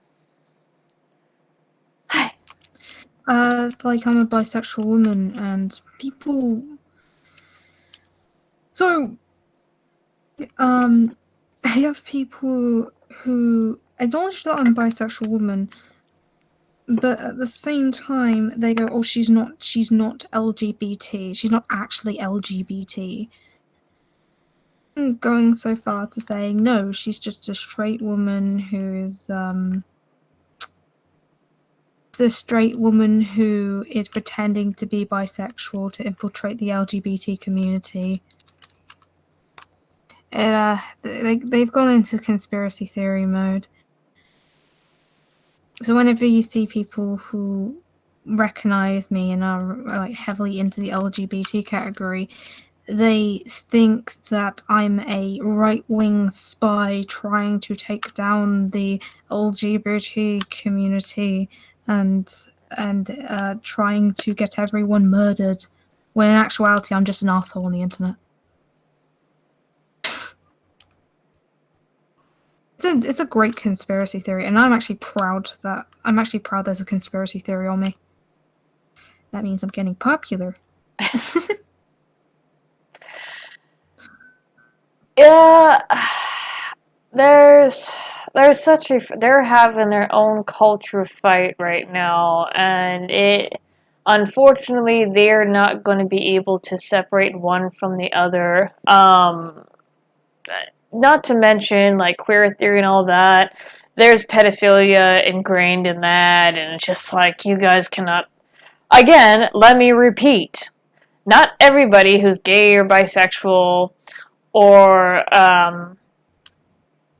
feels that they are trans and actual trans, not the little trender people running around here. Not everybody's like that. I know some LGBT, they're not like that. I have my Discord, or rather they're ex-LGBT. But the main ship, y'all are not going to be able to stop where that's headed. Not by a long shot. You have another example, you have the LGBT embracing the drag community, and I know they were at odds with them for a while, but you now have convicted pedophiles coming out in the drag community. Freaking drag kids. There's been lesbians and gay people telling bisexual people to just pick a side already. The LGBT community finds that perfectly a-okay. Yeah, I know. They have their own religion or cult, if you will. For a while, they didn't like gay men. For a while, because they didn't find, gay white men weren't oppressed enough. And it's just like, you guys can't even keep your own oppression card straight, man. So, again, this is not everybody. But it's no. Again, go ahead. Kind of grown tired of them. They, it's like if you don't fit into a certain box we put you in, then you're evil. I mean, to this day, people still come up to me and go, no, you're not bisexual, you're pansexual, or you're demisexual, or you're anseki sexual, which is an actual sexuality they've made up. Yeah. To this day, people still try and correct me on my sexuality, and it's like, I'm bisexual, and it's scientifically proven that I am bisexual. Yeah, there's 12 different flags now, and 12 different sexualities, and they're pretty much just gay, asexual, bisexual, just all said it differently. And I love how all their flags are all eyesores. Yeah. Not just the rainbow flag, but all the other flags are just massive eyesores. And it's like, for fuck's sake, hire an artist to make a flag for you. To be me, just an artist that actually knows what they're fucking doing. Yeah, not everything has to be colourful and ugh. Well, see, that's the thing, too. Something I've noticed about the LGBT is, it's one thing to be unique, but again, and I think we've mentioned it on this channel before, when everybody's, unique or has, all these pronouns and shit, then it doesn't matter. You're just another walking box of confetti. It's just okay, nothing new, moving on. I'm not trying to, insult people, but it's... Okay, I'm not going to memorize all that shit. I don't care. So. That's the thing. I talked to someone who identifies as non-binary, and this person's actually pretty cool. So I asked people is it reasonable to expect people to just remember every single pronoun and every letter in the LGBT community? She was, oh no, it's not. It's not reasonable at all. Because of what she thinks, she got kicked out of the art Discord for being homophobic. How is the 9? Because she told me it's not reasonable to make everyone remember this stuff when she believes that all genders are infinite.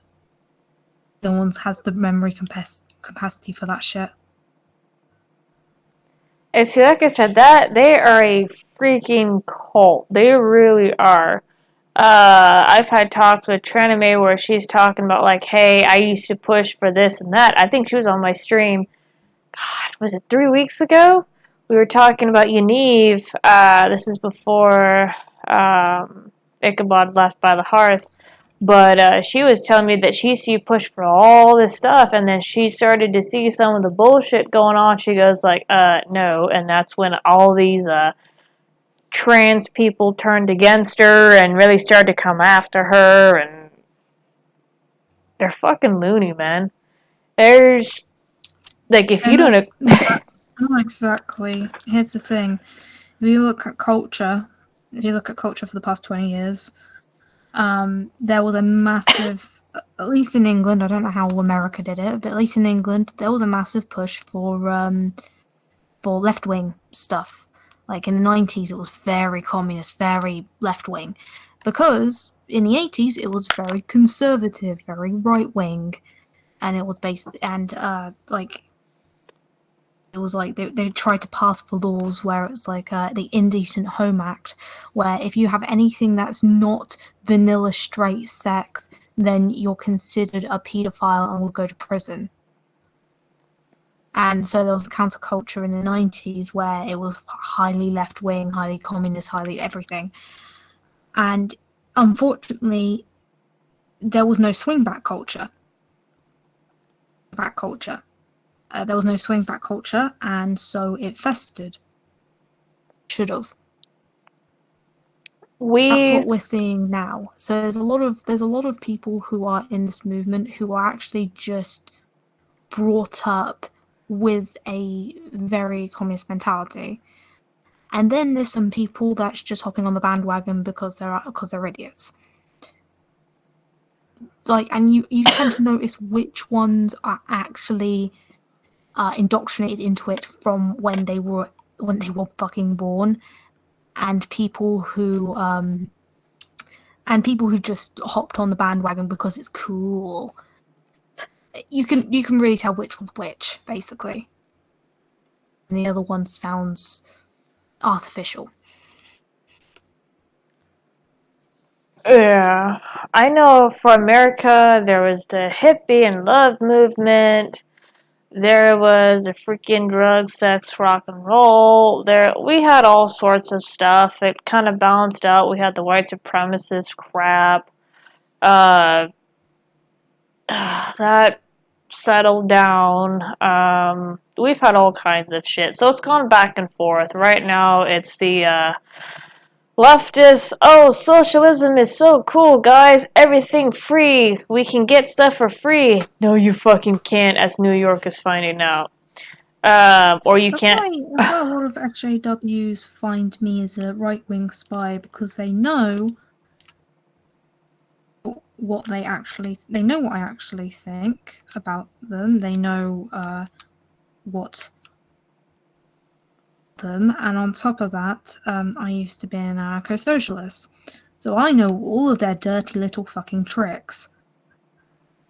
The paedophile thing is news to me. I will say that much. But yeah, their stuff to me isn't very new, and they know this, and that's why they feel threatened whenever they talk to me, because it's like I know exactly what they're going to fucking do.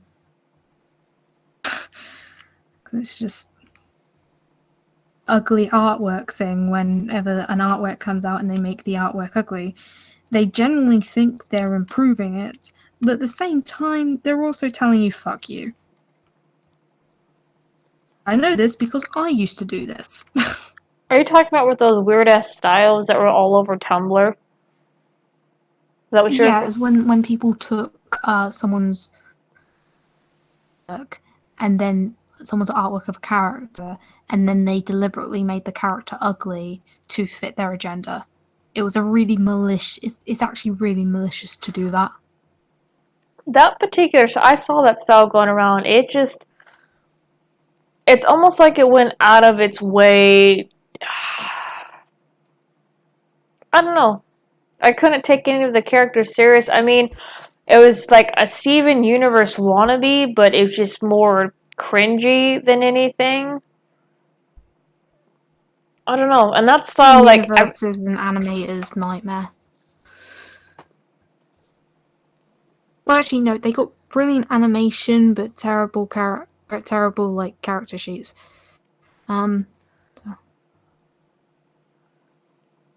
It's not a bad show. The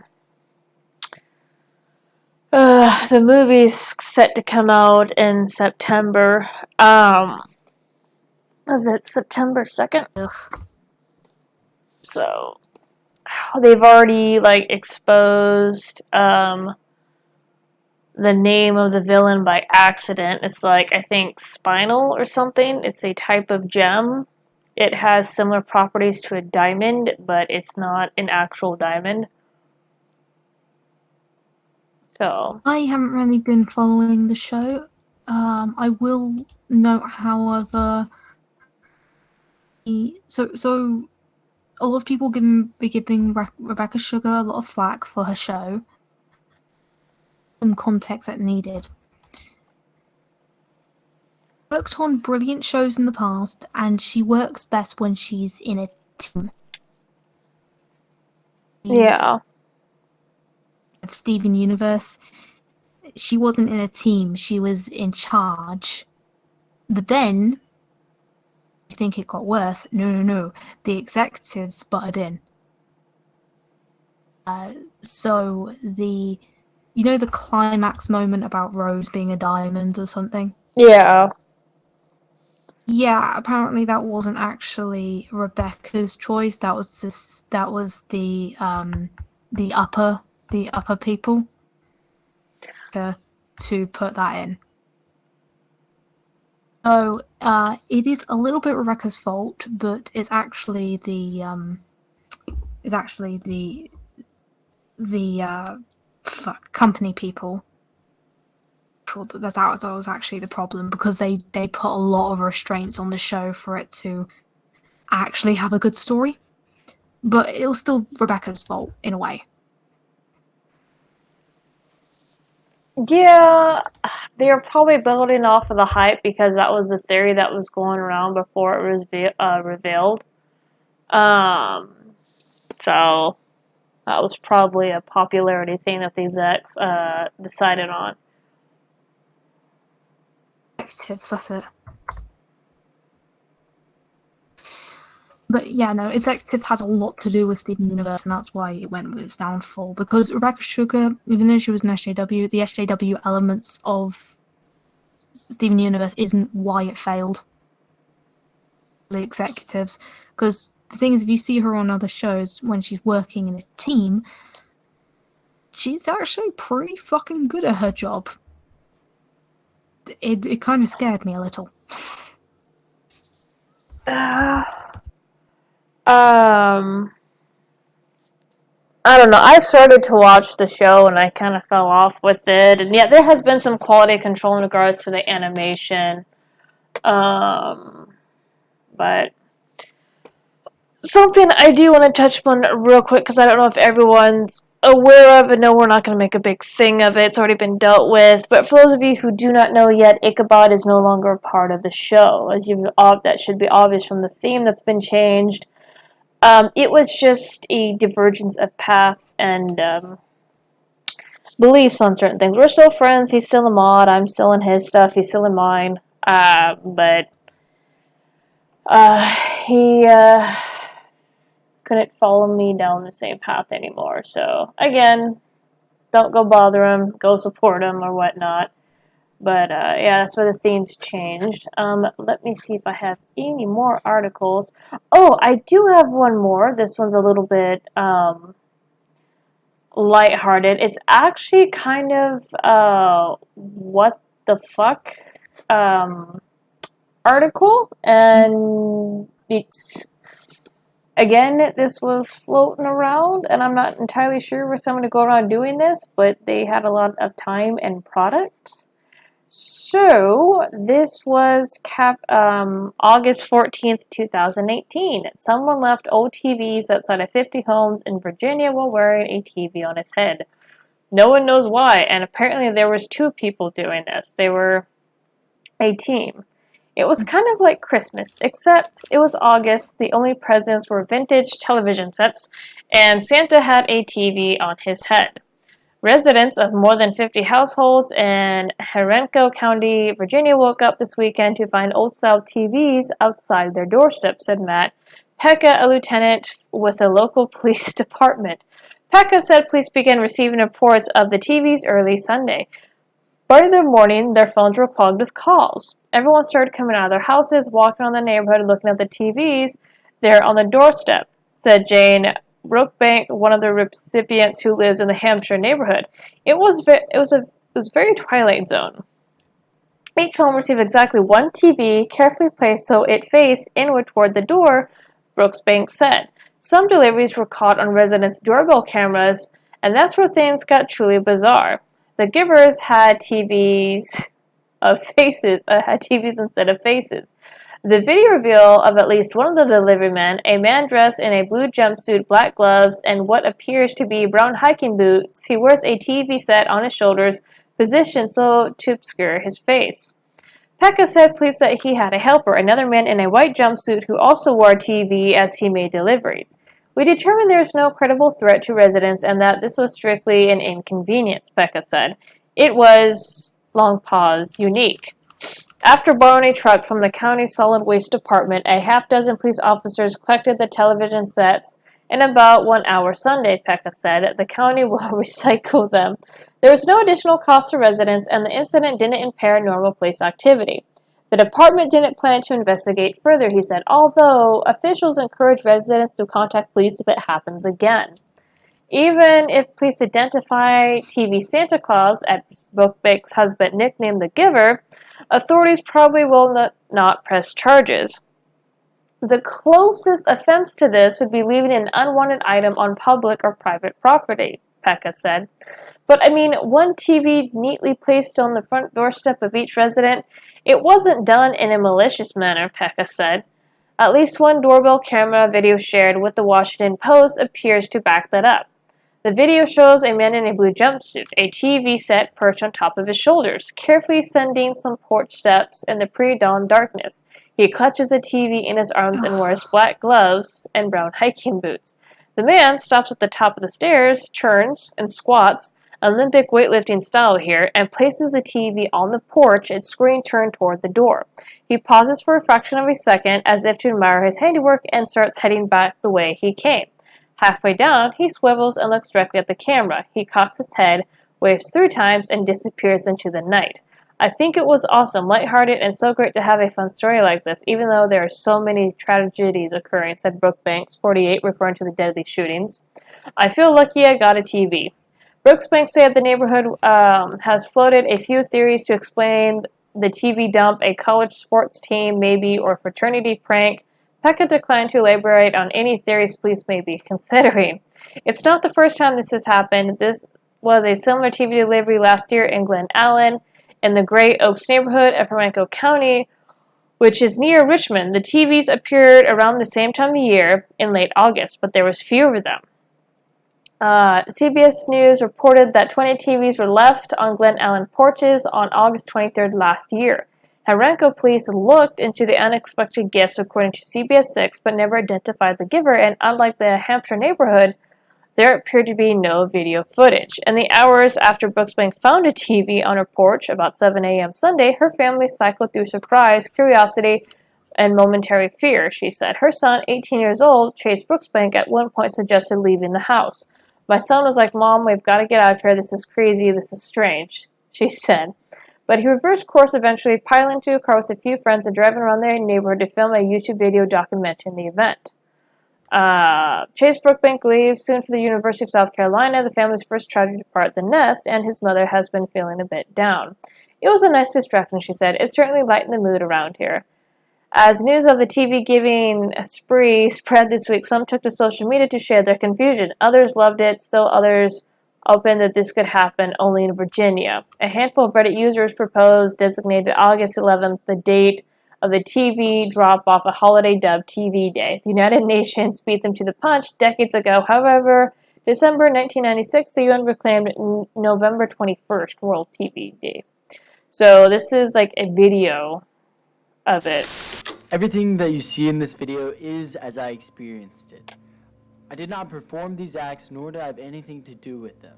To be a standard Sunday in Richmond, Virginia. Okay, so I'm gonna pointing to it being a really relaxed day. Okay, let me mute it because I don't want to get caught by the damn audio bot. Fucking damn it.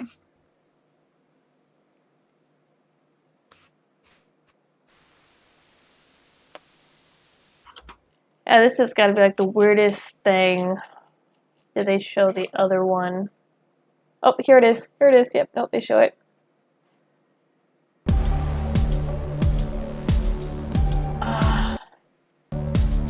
Shut your face. I don't need the sound.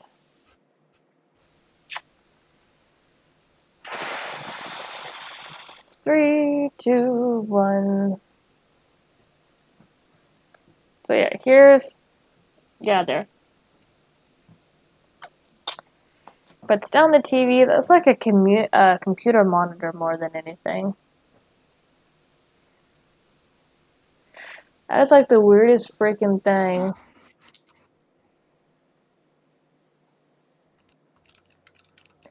So I think, because if this has happened before...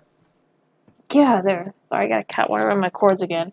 I wonder if this was like a factory that closed down or something. Yes, I see you. Stay away from my cords. Because how do you get a hold of 50 vintage TVs, all the same model? They all look like they were the same model. We all feel. You can get them all love, surprisingly we all easy on the internet for really cheap. Yes, hi. Well, it's funny, I guess this is like the second time that's happened, but I guess they picked different neighborhoods. It's so weird. The only thing that I can say is kind of similar to it is when churches do that pink flamingo game to where they sneak onto someone's lawn in the dead of night and they stick a bunch of like those plastic flamingos in the front yard and the person has to like go out, pick all these things out of the yard and stick them in someone else's yard. What is wrong with your Christians? What? You said like churchgoers put flamingos in people's The plastic gardens?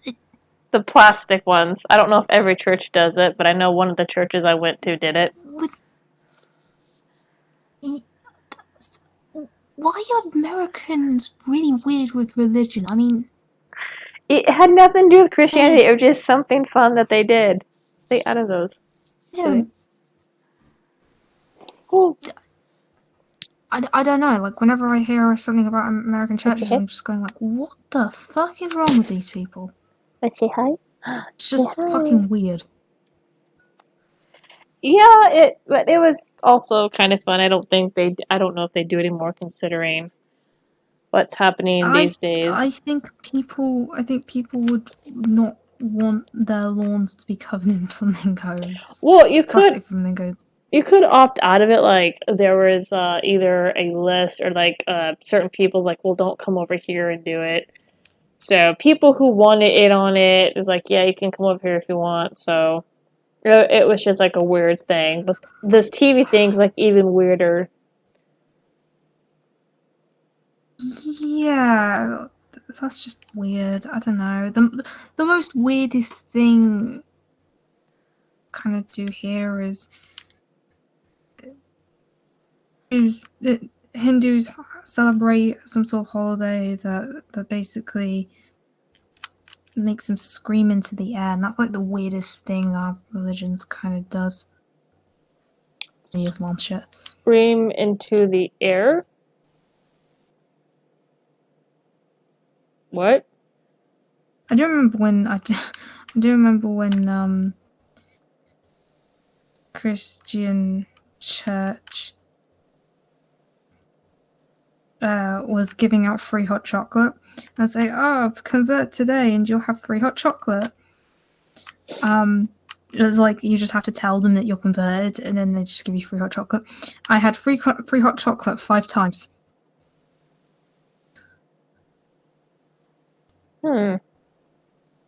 Listen. If you're gonna give away something free and you just want me to verbally say it, I will. It doesn't mean it has to be truthful. Yeah. Also, they're giving away hot chocolate. It's not like they're selling it. Yeah. Oh, wow. See, bullshit, these kind of... Sorry, I have one tab open of like the Hullabaloo stuff. I see. I know it's a weird jump back, but this, like I said, I was following this, and it just fucking went poof on me. I think Disney just hates steampunks. See, look at this. This is like a little snippet. Let me see if I can get.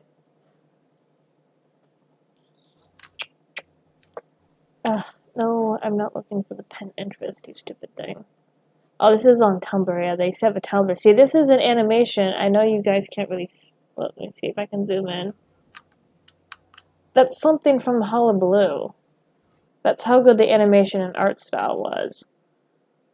Still is. Like I said, there's still the Indiegogo.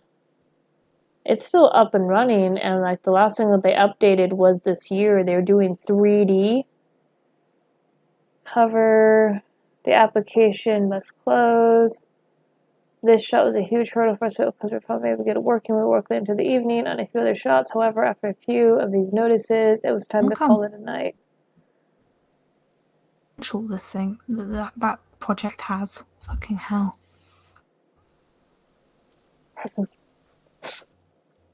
And then here's the website. I didn't know it had its own website, but it looks like it's still working. The team. Maybe they were able to keep their creative baby. Yeah, I think so. I know that. So I know I lost mine to an industry. Let's see. Home. What is Hullabaloo? Read contracts, friends. Mitten. No, don't just like launch yourself from my lap. Cause you almost took my cord with you. Go on, you can go now. Freaking hairball. I kind of have a hatred towards Disney. Yeah, let me see if this is an animation or an advertisement.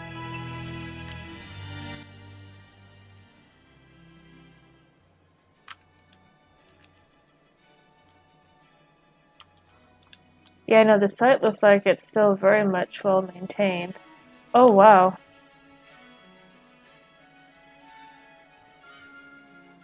I don't think I've seen these updated ones.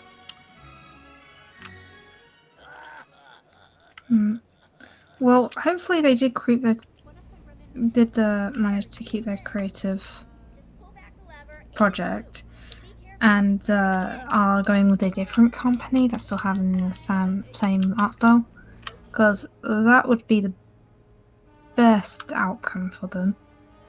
The style has changed just a skosh.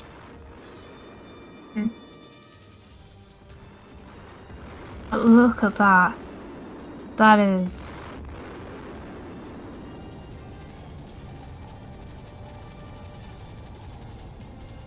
Yeah, the style's changed just a hair. They probably had to.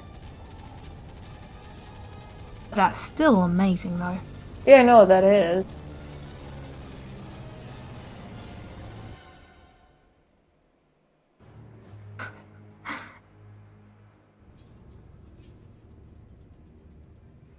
The film is not yet greenlit.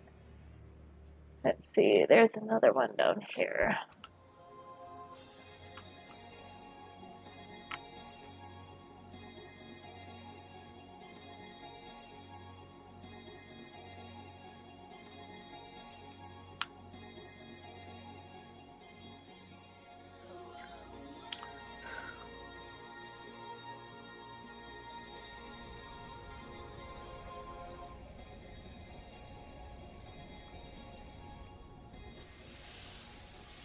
I remember when some companies tried to trademark the genre steampunk.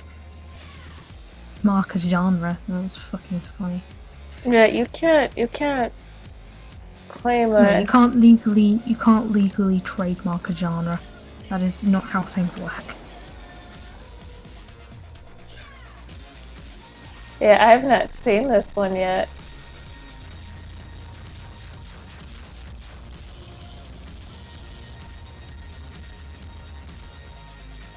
Yeah, I know they're still working on this. I don't think. Let me see.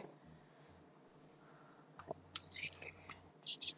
And now we're getting down to the wire here. Sick of this game.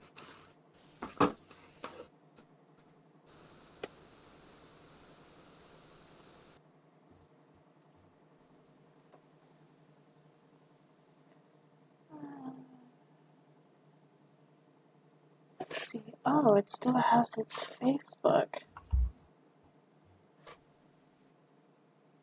Yeah, it doesn't look like everything was scrubbed. What was the last post? Steampunk movies always seems to get like the bullshit handed everything. Like for instance, Steam Boy, the director's cut is absolutely amazing, but with the theatrical cut, this stupid studio fucking cut it down to a point where it was not good. The theatrical release, the director's cut is amazing. You guys want to watch some quality animation and a steampunk story?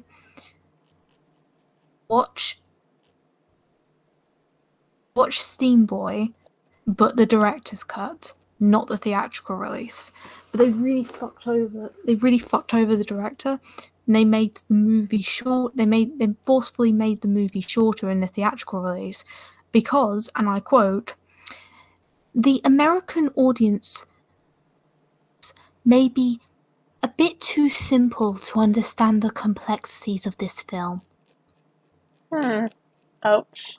Yes, that is an actual thing they said. So yeah, watch the director's cut on that. There's also The Extraordinary World of April. It's almost a really good film, but then there's a stupid subplot about aliens, which is dumb. But the rest of the film, golden. Yeah. The rest of the film, golden. Good animation. Has a Ghibli vibe to it. It's great. But yeah, looks like Hullabaloo is still very much up and running. Damn, my Twitter follows have been dropping like I was like 2 or 3 every day now. Oh well. Either people getting suspended. Yeah, there's a lot suspended. That's just how it is.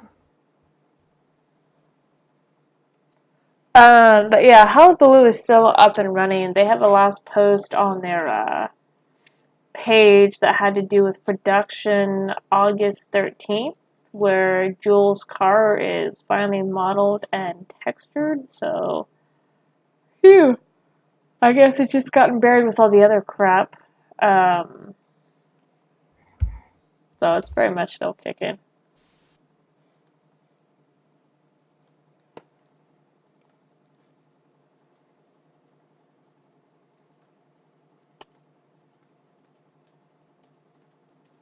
Okay, so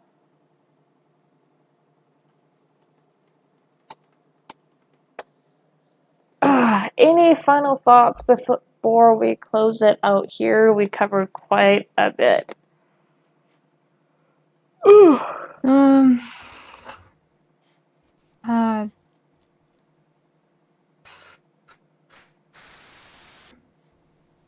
It's fine. Just fuck Disney. If you really want to watch a Disney movie, pirate their shit. Don't buy anything from Disney. I can't remember what is the last movie I bought. I don't think it was anything Disney related. But yeah, there's the only Disney, like, I haven't watched a Disney remake since Maleficent. I will never forgive Disney for that one. Because I've been following that shit since high school, mind you. And then I might take a peek at The Little Mermaid, simply because the way that the actress has been responding, which is actually very humble, by the way, which is actually rare.